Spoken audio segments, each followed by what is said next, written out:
Hello everyone, welcome to today's English lesson. Please could you make a start by writing the date and the title down in your book so that we are ready to get going. Remember, you can pause the video here if you need a bit more time to do that. Okay, so we're going to start off today's lesson with a bit of a starter to get our brains in gear, to get our brains warmed up thinking all things English. And this is here to make sure that we don't forget our spelling rules that we did last week, I think it was.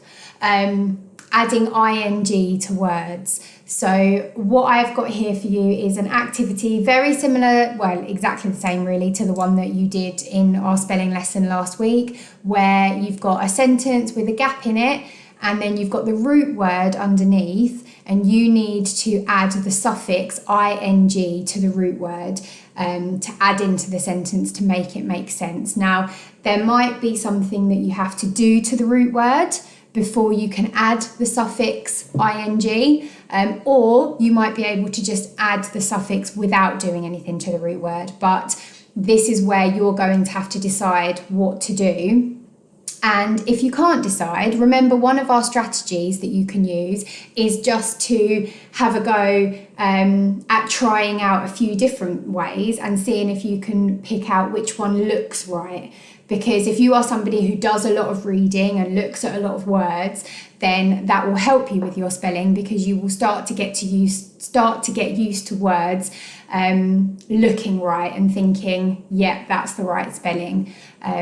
So see if you can remember the rules. Have a go at writing out these 3 sentences in your book and filling in the gaps with the correct word by adding ing to them. So off you go, pause the video here.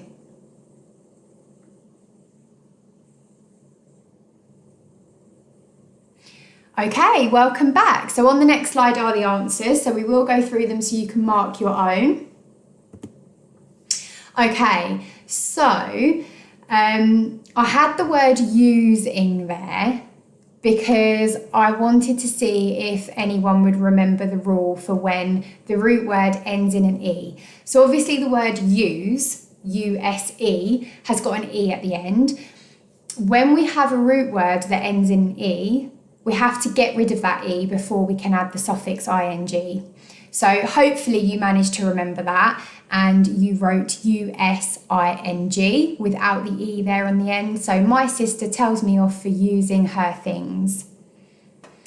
The next one was playing. So I had so much fun playing in the snow. Now, play is one of those root words that you can just add the suffix onto. So you didn't have to do anything to the root word there. You could have just added the ing on the end. And the last one, bake, that's the same as use. I put that one in there as well because it's another word that ends in an E. So I was really looking out for those people who remembered that if the root word ends in an E, you have to drop the E before you can add the ing. So this afternoon we are baking a cake. So well done if you managed to get the 3 of those spelt correctly. If there were any that you didn't get correctly, then I would suggest you practicing them. You can write them out 3 times. Okay, to try and help yourself to remember them, and then cover them up and then have another go at writing it with it covered up. Okay, so make sure that this isn't on the screen, make sure it's covered, and then do a mini test with yourself to try and test and get it correctly.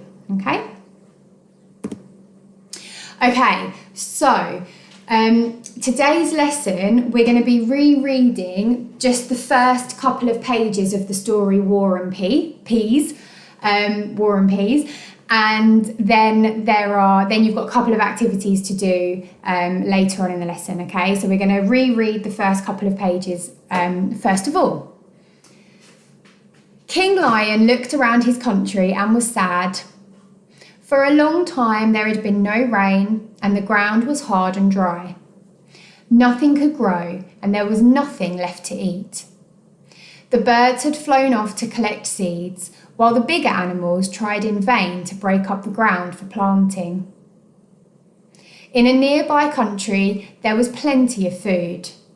King Lion told his people he would have to ask their rich neighbour for help. he set off, taking with him the Minister for Food who worked in a grocery shop.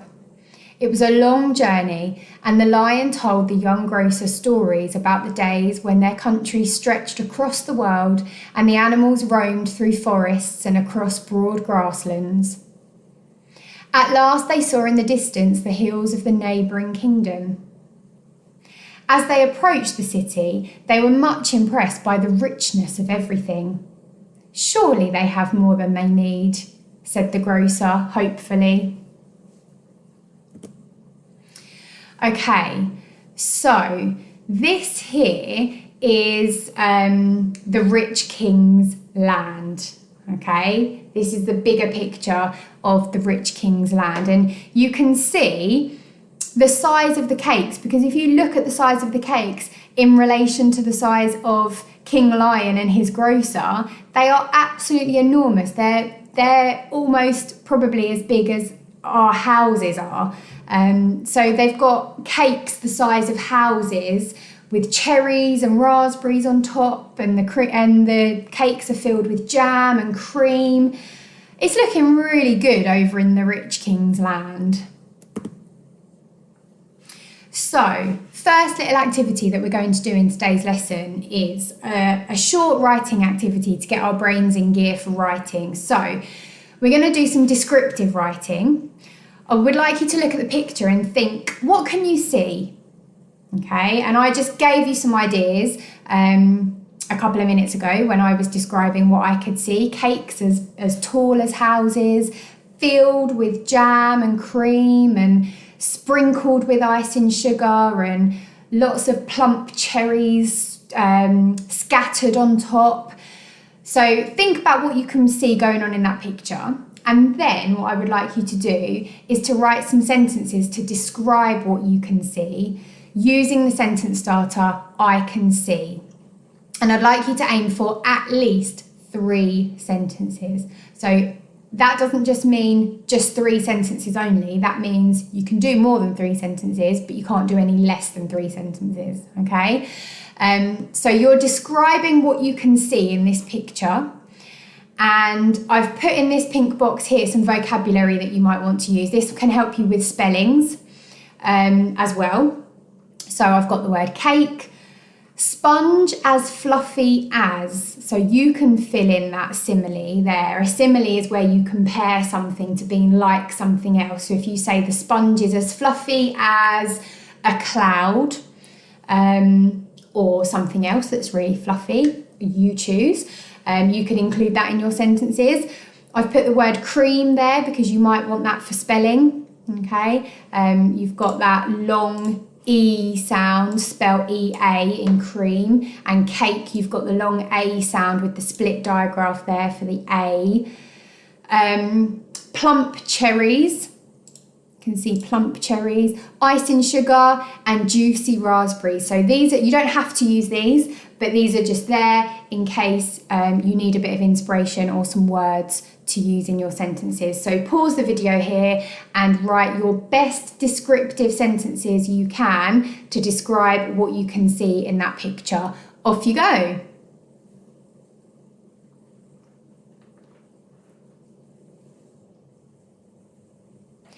Okay, welcome back. So, as always, when we do a piece of writing, I have done a waggle, what a good one looks like. So these were my 3 sentences. I did just do 3. I'm hoping you might have done more than 3. I look forward to seeing them on Seesaw, but I have gone for, I can see enormous sponge cakes filled with lashings of cream and jam, glistening with icing sugar. The sponge looks as fluffy as a cloud. I can see plump cherries and juicy raspberries scattered across the top of the cakes. So hopefully you had 3 sentences or more along those lines where you were using lots of descriptive language, lots of adjectives in there describing exactly what you could see. So that the idea is that if somebody didn't have this picture in front of them, they could read your sentences and it would create an image in their mind of exactly that. So it helps the reader to picture what you're describing.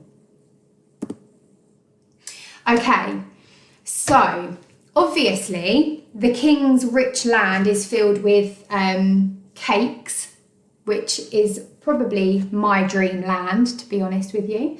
But what you're going to do today for the first part of our English lesson is you are going to design your own imaginary land. So imagine that you could have a country, imagine that you were king or queen of your own country, and your country could be made of whatever you wanted it to be made of, or it could be underwater if you wanted it to be underwater. It could be made of sweets and candy and everything edible. So you might have mountains that are made out of chocolate brownies. I don't know, it's your imaginary land, you decide. What I would like you to do before we do, we are going to do some writing, but before we do any writing, okay, is I would like you to draw a picture of your imaginary land first, because then the picture will help you to do your writing after it. Okay, so the only thing I want you to do for now is to write the title, My Imaginary Land, at the top of your page, and then I would like you to think really carefully. Take your time with this. Don't rush it. I want you to use your imagination to think about every part of your imaginary land. Is it going to be an underwater land with mermaids and different magical sea creatures? I don't know. It's completely up to you. Is it going to be hot? Is it going to be cold in your imaginary land? So think about all of these things and design your picture of your imaginary land. If you've got colouring pencils to use, then colour it in. That would be amazing. So I would like you to pause the video here and do that now, first of all. Off you go.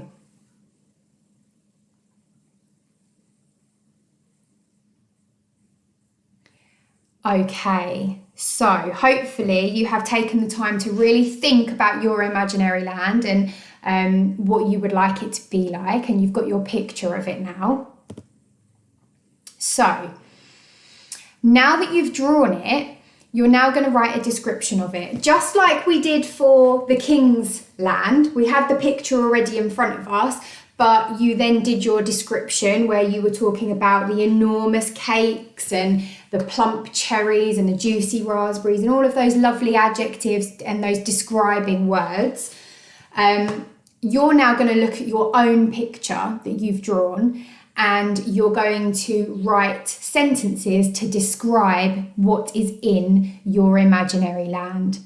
Now, the focus on today's writing is going to be conjunctions. You probably could have guessed that. Because we've been looking at how to use conjunctions and adverbs in your writing. So today is another opportunity for you to practice using conjunctions accurately in your writing.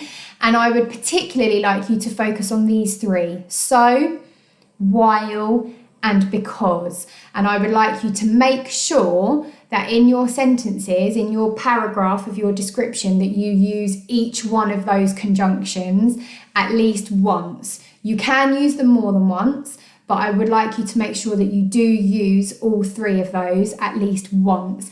And when we give you feedback on Seesaw, we will be highlighting things in pink where you've shown that you've met the learning objective of the lesson. So today's learning objective is to use conjunctions in your writing. So when we see that you've used those conjunctions in your writing, we will be highlighting them in pink for you. So that's, you know now what that means. Just like we do in your book in school, we highlight things in pink where we say, yep, that you've done that really well and you've met the learning objective. We can do the same thing on Seesaw, okay? Now, I would like you to pause the video here to give yourself time to write. If you would like a sentence starter to get you started, I started my one by saying, welcome to my land, full stop. In my land or in my country, there is or there are. So that's how you can get your writing started if you need a bit of help getting started. On the next slide is going to be my waggle, okay? So I'd like you to pause the video, have a go at doing your writing, and then we'll have a look at my waggle after, and you can make some changes to yours if you want to once you've read my one, okay? So off you go, pause it here, take your time. This should be taking you at least 15 minutes to do, because I would like you to really be thinking, make sure you've got your capital letters, your full stops and everything in there as well, okay? So off you go. Pause the video here.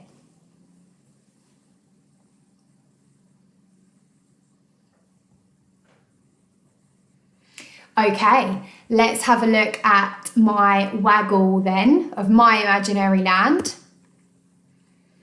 Okay, so I've got the conjunctions at the top because I can tick those off as I'm going through to make sure that I've used them.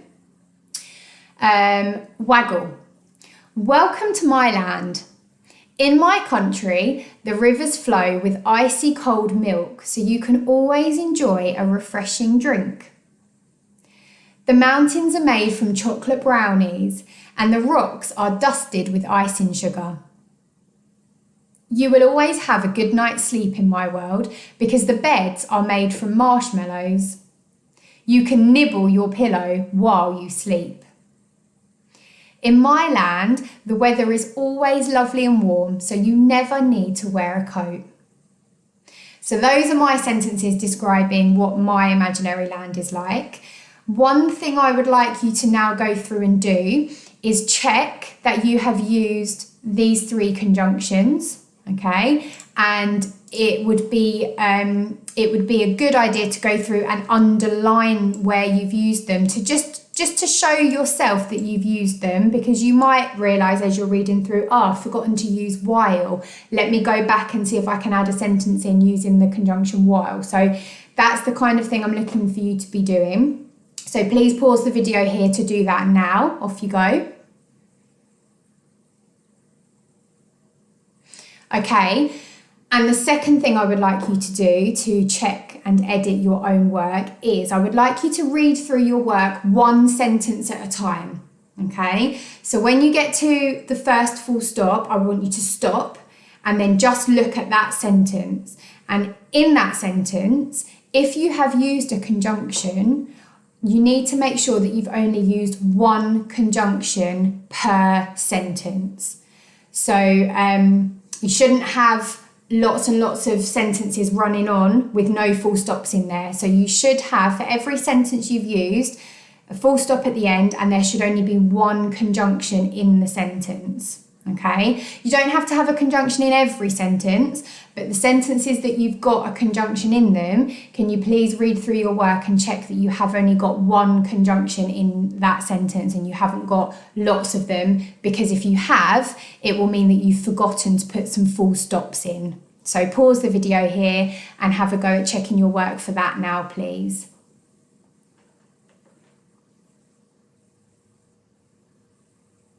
Okay. Well done everybody today. I really look forward to seeing your pictures and your writing, your descriptions of your imaginary land on Seesaw. So please don't forget to upload them and keep up the hard work.